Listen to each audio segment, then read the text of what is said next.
Good afternoon, everybody. Welcome along to the October edition of the VMG's CPD Microburst series. This afternoon, I am really pleased to introduce the fabulous Chris White. Chris is one of our VMG directors. He's also founder of Mongrel Training and Consulting. And Chris is here to start us off on a new mini-series looking at strategy in the veterinary workplace. So, Chris, I'm going to hand over to you. Thanks very much, Hannah. Thank you, everybody, for taking the time to watch this presentation. And for those of you that are joining the session live, happy Halloween. So, this topic is part one of a series of 3 microbursts on strategy, and the topics come from the VMG Leadership Standards Framework Report, which has identified strategy as a key area that veterinary leaders would like to know more about. So do please feel free to download the report to have a look at it yourself. There's a QR code on this, not sure if it will work for you or not, but simply go to the website if not. And on there you'll also find an online assessment tool that you can use to kind of assess your development needs as well, and provides us with some useful information. Next year we're going to cover some other critical areas for vet practice leaders that have emerged from the report. So for example, around communication and psychology. Now, the objectives of these 3 sessions that form this microburst mini-series are today to understand what strategy is and why it's important, and explore a couple of useful tools for improving your awareness of your current strategic position. So basically answering the question, where are we right now strategically? Next time, we'll consider a few useful tools for establishing a strategic direction. So answering the question, where do we actually want to be? And then the final session, we'll look at maybe how we can implement that strategy and monitor it. So ask, how will we get from here to there? And how will we know when we've got there? So I'm going to start with a little story. So 20 years ago, I was an area manager for a successful and growing bookseller. And at one of our buying meetings, someone mentioned there was an electronic device you could get to store and read books on. Well, we all agreed that no one would ever want to read a book off a screen. We just got on with business as usual. 3 years later, we went into administration. So what is strategy? Well, essentially, it's deciding on the goals for the business and gearing everything up to achieving those goals. The strategic process acts as like a reality check, a kind of map or recipe on how the business is going to operate to get to where it wants to be. And ultimately, it's a quest for value. It's an attempt to deliver, if you like, on a sweet spot by understanding and aligning the vision and mission, the purpose of your practice, with your internal resources and capabilities and the external competitive environment, and therefore to try and gain an advantage over your competitors in what you're offering to customers. So that's all about hitting that sweet spot and really finding answers to the questions: why do we want to compete, the purpose element, where do we want to compete, and how do we want to compete? And it's also essentially asking, where are we now? Where do we want to be? How are we going to get there? And how will we know when we're there? So why does strategy matter? Well, firstly, strategic understanding helps guide what we do day to day to align with long-term objectives, especially in balancing the immediate animal care needs with the sustainability and growth of the practice. And it allows you to allocate resources such as your people, equipment, and money to best effect. Also, the veterinary industry is competitive. Many practices are vying for the same client base, so a good strategy helps you identify your USPs and your place in the market and to differentiate yourself from your competitors. The veterinary sector is also subject to constant changes in regulations, in customer expectations, as technology coming at us fairly thick and fast. So what strategic thinking helps you do is anticipate and adapt to those changes and make sure that the practice remains compliant with where it needs to be compliant and relevant. And strategic planning also helps identify opportunities for growth, whether that's through opening in new locations, expanding your services, or leveraging your assets. And a strategic approach enhances decision making. It provides a framework for evaluating your options in the light of their long-term impacts on the practice. And since strategic planning involves preparing for potential crises, This preparedness can also help the practice withstand shocks and maintain operations under adverse conditions. So what you're doing is you're essentially shooting for this perfect Venn diagram where your purpose overlaps with what the market requires and the internal resources and capabilities you have to deliver on that. Although often we have incongruence. So for example, we have the consciously incompetent organization. So this organization knows it's not achieving the desired service and quality because, for example, it's lacking a key resource or investment or skills, or it's failing to implement change effectively. You might have an unconsciously incompetent organization that enjoys its strategic position without any real commitment, especially to improvement and change, and probably needs a change of leadership or approach. Quite common, you have a thing called strategic drift, where everything is nice and internally cohesive, but you've lost touch with the environment in which you're competing, and you need new ideas or a change of leadership or approach. And then worst case scenario, you have this lost organization where the products and services and markets are totally out of alignment and your values are no longer appropriate, and you really need some major changes in strategy, structure and leadership if you're in that situation.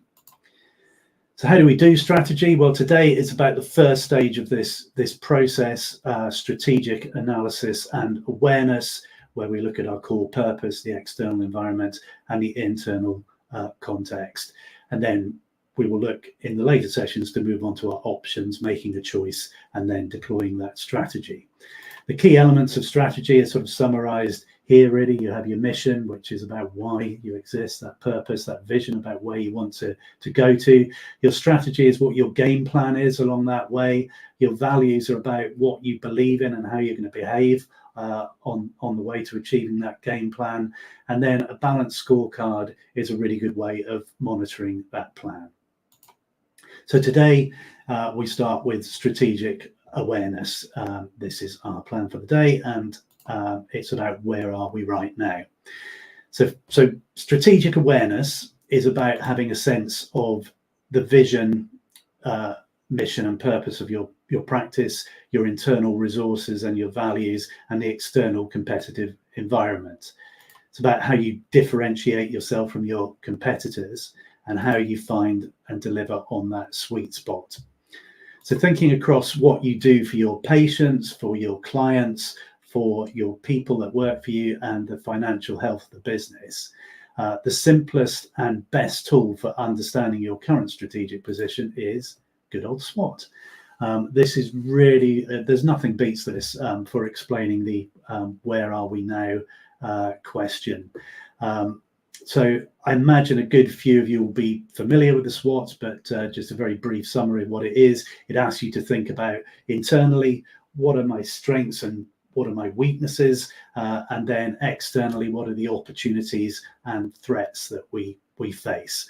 I will show you some other frameworks and questions that can help stimulate thoughts for populating the SWOT that ask about what the purpose of your practice might be, about the external competitive environment, and about your internal strengths and weaknesses. But the SWOT is the canvas that everything really sort of feeds into. It's particularly useful if you do this across the team, because the more people that get involved with this, it brings different perspectives and insights.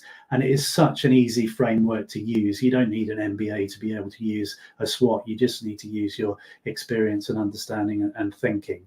And the information you gather at this stage, the strategic awareness stage, can then be used in the next stages of the strategic process, which we'll talk about in the future sessions.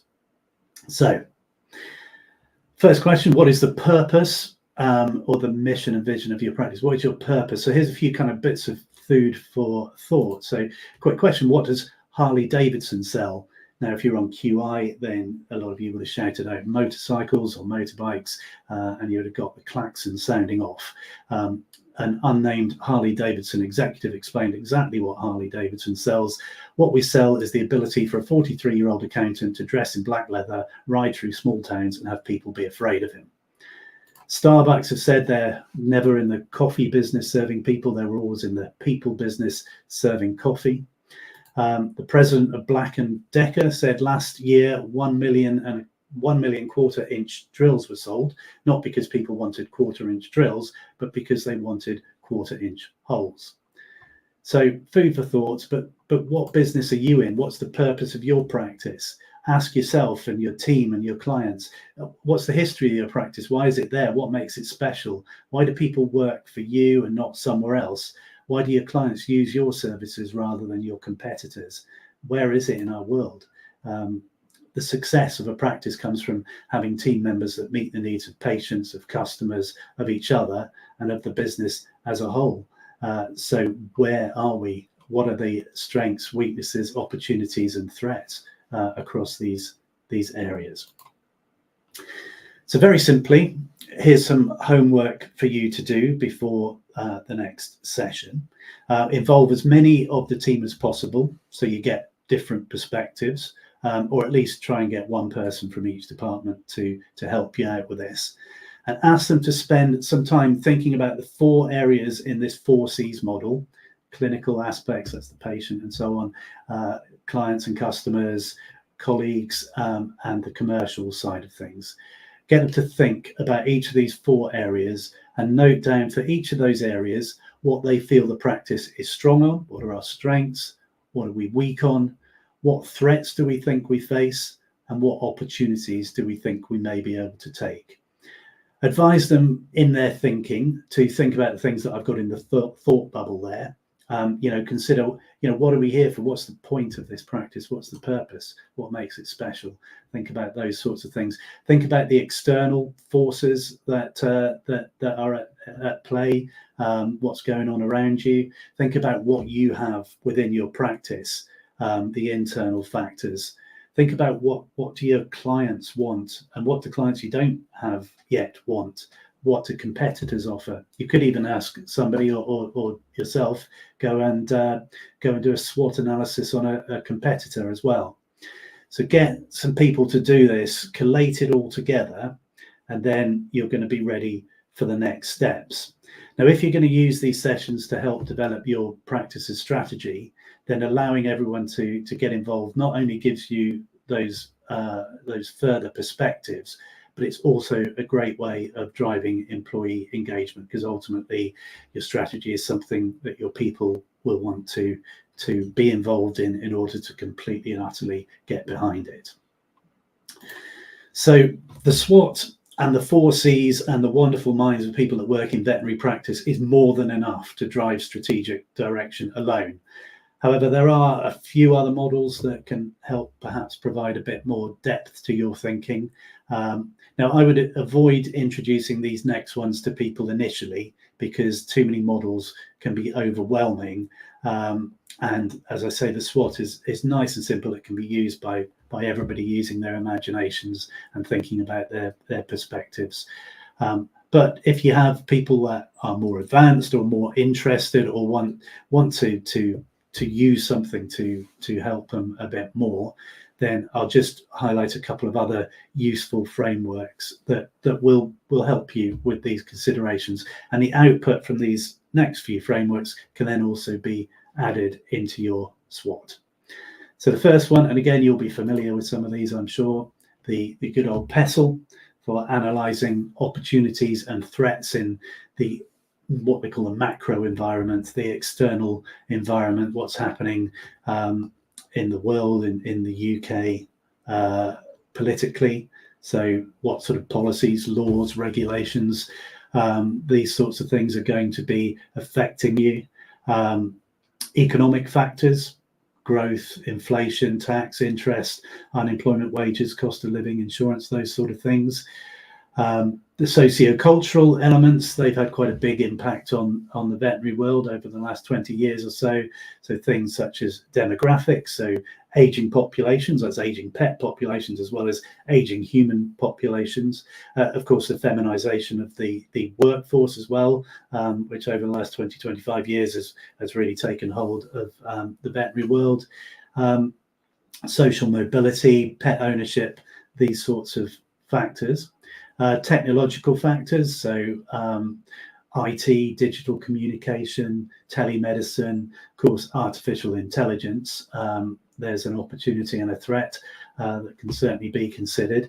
And of course, environmental factors, so environmental protection laws, sustainability, carbon footprints, these sorts of bits and pieces, and legal aspects. So that's from the RCVS, from various bodies such as health and safety executive, employment law, these sorts of things, about how these impact positively and negatively on your practice to produce opportunities and threats. Think about what's stable in these elements and think about what's changing.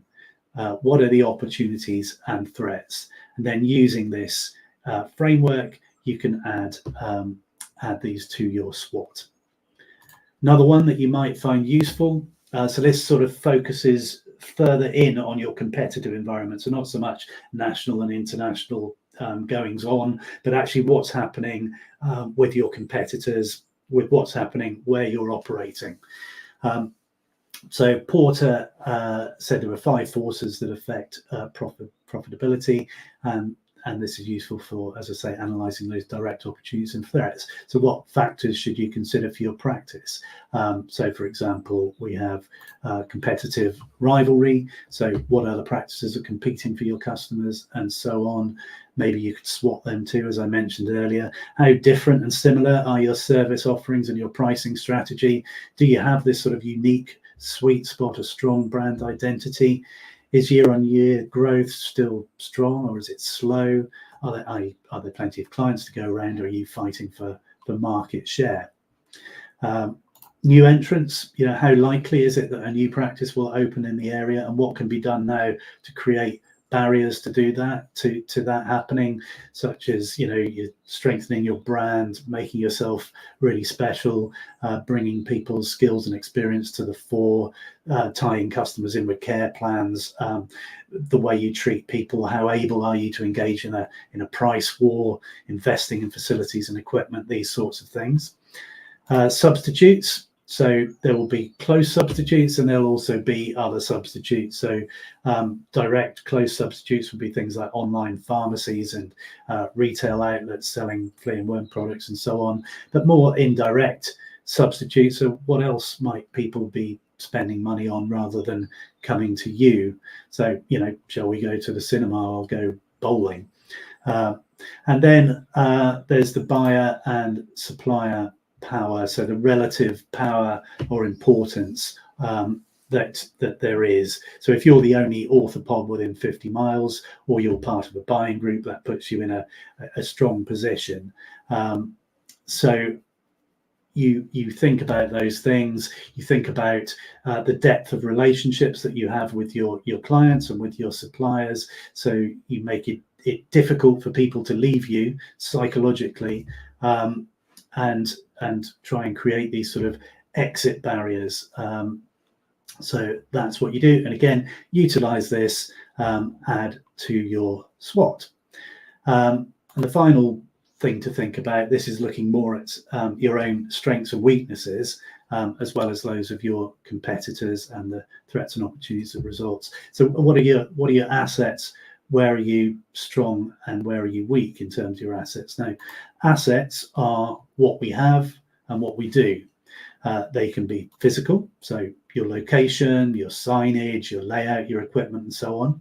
They can be financial assets, so how easy it is for you to access capital, your profitability, your cash situation, these sorts of things. But a good many of them are intangible.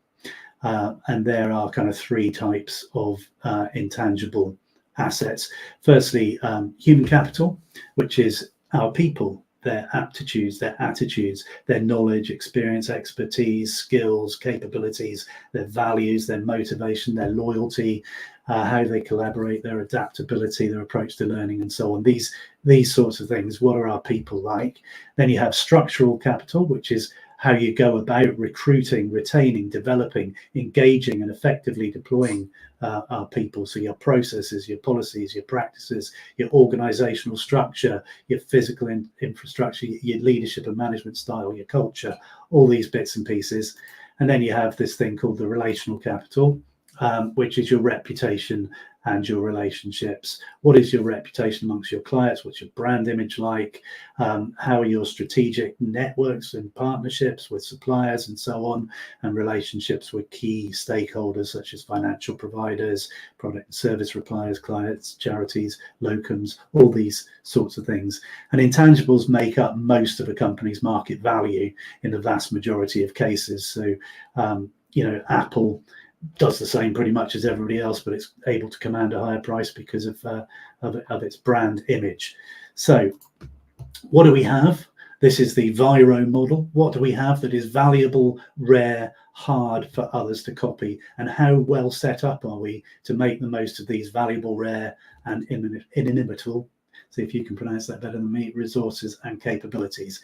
So to use this framework, firstly, what you can do is maybe get a brainstorming session together, gather a list of your assets, categorize them into physical, financial, and the 3 types of intangible asset, and use the VRIO or Viro framework to evaluate each asset against the 4 questions. So asking value, does this asset add value to the company?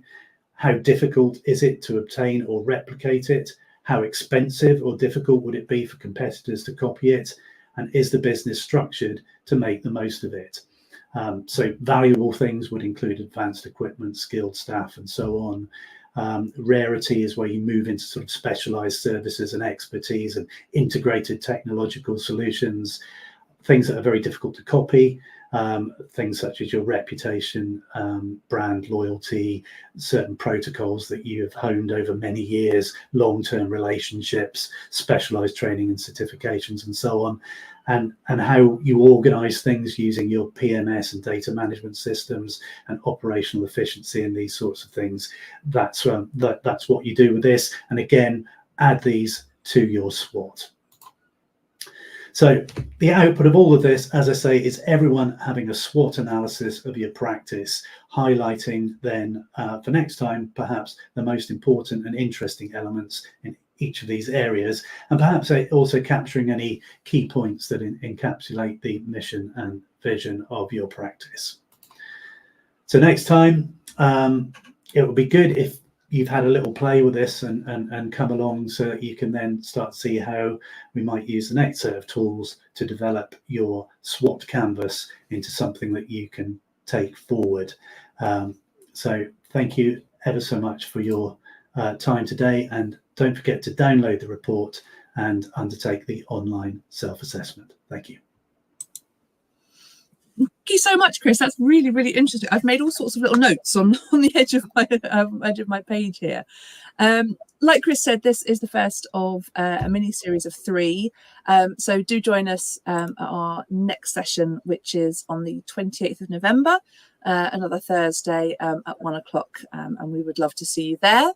If you would like to find out a bit more about what Chris does, I'm sure he'd be very happy to answer any questions about today's session as well. Chris's contact details are down on the banner below if you'd like to get in touch with him. So thanks everybody for watching. We will see you next month. All right. Thanks everybody. Bye-bye.